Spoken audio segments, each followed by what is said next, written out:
Hi everyone, welcome. অনেক দিন পর ভিডিও দিচ্ছি। উইকডেজের মধ্যেই সৌমেনের একদিন অফ ডে ছিল, তো বাড়িতে মিটিং চলছিল। হঠাৎ করেই প্ল্যান হলো, আমরা দুজনেই ঠিক করলাম একটু কোথাও ঘুরে আসা যাক। সো গরমের মধ্যেই, আহমেদাবাদের গরম তো তোমরা জানোই, তো গরমের মধ্যেই আমরা প্ল্যান করে ফেলি আমরা রিভার ফ্রন্ট যাব আহমেদাবাদে। তো রিভার ফ্রন্ট খুবই সুন্দর একটা জায়গা, তোমরা জানো, সবরমতী নদী, অটল ব্রিজ, সমস্ত কিছু মিলিয়ে ভীষণ সুন্দর জায়গাটা। তো আমি আর সৌমেন দুজনে মিলেই প্ল্যান করে ফেলি। তো এই গরমের মধ্যে হলেও যাব, বিকজ আমরা এখানে কয়েক মাসই রয়েছি, বাট জায়গাগুলো একটু যদি এক্সপ্লোর না করি তাহলে কিন্তু ভালো লাগবে না। সো ওর কাজের ফাঁকে ফাঁকেই আমরা মোটামুটি টুকটুক করে একটু করে প্ল্যান করেই নিই। যদিও এখানে এত পরিমাণ গরম যে বাইরে বেরোনোটাই যায় না, প্রচণ্ড গরম থাকে, কিন্তু জায়গাটা এত সুন্দর। গরমটাই একমাত্র মাইনাস পয়েন্ট, বাট জায়গাটা এত সুন্দর এক্সপ্লোর করার জন্য যে যদি আমরা না যাই তাহলে কিন্তু মিস করে যাব। এখানে আমি একদম রেডি হয়ে গিয়েছি, সৌমেনও রেডি হয়ে গিয়েছে। ওকে তো ধরে বেঁধে ক্যামেরার সামনে আনতে হয়, ও একদমই পছন্দ করে না ক্যামেরার সামনে আনা। ও বলবে আমাকে তুলে দিচ্ছে, কিন্তু ও নিজে ক্যামেরার সামনে আসবে না। যাই হোক, আমরা বেরিয়ে পড়েছি ফাইনালি। এখন সানসেট হচ্ছে, বিকালবেলা 6:30 বাজে। বাট সানসেট হলেও কি হবে, পুরোপুরি সানডাউন হয় না, একদম দেরি হয়। সো আমরা তাও বেরিয়ে পড়েছি, একটু আলো থাকতে থাকতে বেরিয়েছি এই কারণে যাতে একটু ছবি ভিডিওগুলো ভালো আসে এবং একটু দেখতে ভালো লাগে, সেই কারণে। তো আমরা বেরিয়ে পড়েছি অটোর মধ্যে। বাট যতই সেজেগুজে বেরোই না কেন, এক রূপ নিয়ে বেরোবো আর এক রূপ নিয়ে ফিরবো, বিকজ অফ গরম। যাই হোক, আমরা বেরিয়ে পড়েছি। আর আহমেদাবাদের রাস্তাঘাট এত সুন্দর, এত পরিষ্কার পরিচ্ছন্ন, ভীষণ ভালো লাগে। সো আমরা যেখানে থাকি সেখান থেকে রিভার ফ্রন্টের ডিস্টেন্সটা হচ্ছে ওই হাফ অ্যান আওয়ার মতো সময় লাগে। হাফ অ্যান আওয়ারও না, একটু রাস্তা জ্যাম থাকলে সময় লাগে হাফ অ্যান আওয়ার মতো। তো আমরা ফাইনালি পৌঁছে গেছি রিভার ফ্রন্টের সামনে।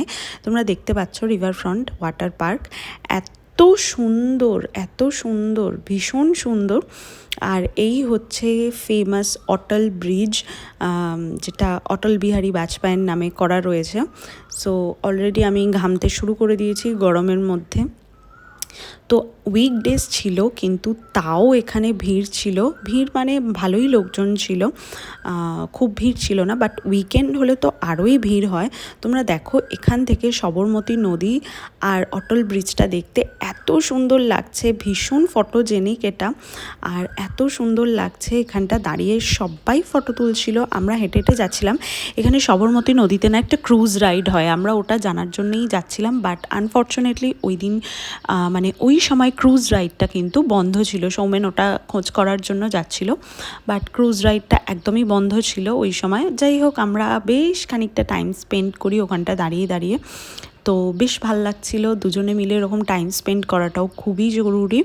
উইকডেজ হোক বা উইকেন্ড, ডাজন্ট ম্যাটার, বাট দুজনে একসাথে বেরিয়েছি, এটাই আমাদের কাছে বিশাল বড় ব্যাপার। বিকজ সৌমেনের চাপের জন্য কিন্তু একদমই বেরোনো হয় না, কাজের চাপের জন্য। সো ফাইনালি আমরা অটল ব্রিজে ওঠার জন্য টিকিট কেটে নিয়েছি। এখানে 50 টাকা করে টিকিট নেয়। টিকিট কেটে তোমাকে ব্রিজের মধ্যে কিছুই না, হেঁটে একটু ঘোরো, ব্রিজটার মধ্যে এক্সপ্লোর করো, ওই আর কি। ব্রিজের মধ্যে দাঁড়িয়ে অনেকে ফটো তোলে। এখানে আমি আমার বরকে বলেছি, প্লিজ আমার একটু ভিডিও ক্লিপিং নাও। আমার বর কোনো অ্যাঙ্গেলেই ঠিকঠাক মতো ক্যামেরা ধরতে পারে না, উল্টো পাল্টা ধরে। যাই হোক, তবুও চেষ্টা করেছে আর কি নেওয়ার। বাট দেখো, অটল ব্রিজে উঠে এত সুন্দর লাগছিল, এখানটায় ভীষণ হাওয়া দিচ্ছিল, আর একটু মেঘও করেছিল, সব লাইটগুলো জ্বালিয়ে দিয়েছিল, ভীষণ সুন্দর লাগছিল। 1 ঘন্টা যদি হাতে সময় থাকে, আর তোমরা যদি আহমেদাবাদে থাকো, 1-1.5 ঘন্টার জন্য এক্সপ্লোর করার জন্য তো একদম পারফেক্ট। আর এই হচ্ছে সবরমতী নদী, দেখতেই পাচ্ছ, ভীষণ সুন্দর। ওইদিকে দেখা যাচ্ছে নেহেরু ব্রিজ, আর একটা কি ব্রিজ রয়েছে আমি সঠিক জানি না, তোমরা যদি জানো তো আমাকে কমেন্টে লিখে জানাতে পারো। আর জায়গাটা এত সুন্দর বলে বোঝানো যাবে না, অসাধারণ একটা জায়গা। সো এখানে দাঁড়িয়ে দাঁড়িয়ে বেশ খানিকটা গল্প করে, টাইম স্পেন্ড করে গরমের মধ্যে, তো আমরা বললাম চলো আর একটু ব্রিজটা পুরোপুরি যাওয়া যাক, মানে কতটা কি রয়েছে ওদিকে দেখা যাক। ব্রিজটার ওপর সেরকম কিছু নেই, ওই আর কি, জাস্ট দাঁড়ানো, এক্সপ্লোর করা, দেখা, এইটুকুই। তো গরমে কষ্ট হচ্ছিল, তো আমি সৌমেনকে বললাম আইসক্রিম খাবো। ব্রিজের মধ্যেই 2টো আইসক্রিম পার্লার রয়েছে, একটা হোকো আর আরেকটা রয়েছে। সো আমরা একটা কুলফি আর একটা কিশার পিস্তা নিয়ে নিই। তো আমরা ফাইনালি ব্রিজ থেকে নেমে পড়েছি, এখানে পিৎজা অর্ডার দিয়েছি, পিৎজার জন্য আমরা ওয়েট করছি। করতে করতে তো আমি অলমোস্ট ঘেমে মানে প্রায় আমার অবস্থা খারাপ। তো এখানে ঝটপট করে পিৎজা এসে যায়, তারপর আমরা খেয়েও নিই, কিন্তু আমি ক্লিপিং নিতে একদম ভুলে যাই ওই গরমের মধ্যে। ফাইনালি আমরা রাত্রি 9টার সময় রিভার ফ্রন্টকে টাটা বাই বাই করে বাড়ি ফিরে যাই। এবং তোমাদের কেমন লাগলো ভিডিওটা জানিও, আসার সময় কিছু বাজারও করেছি।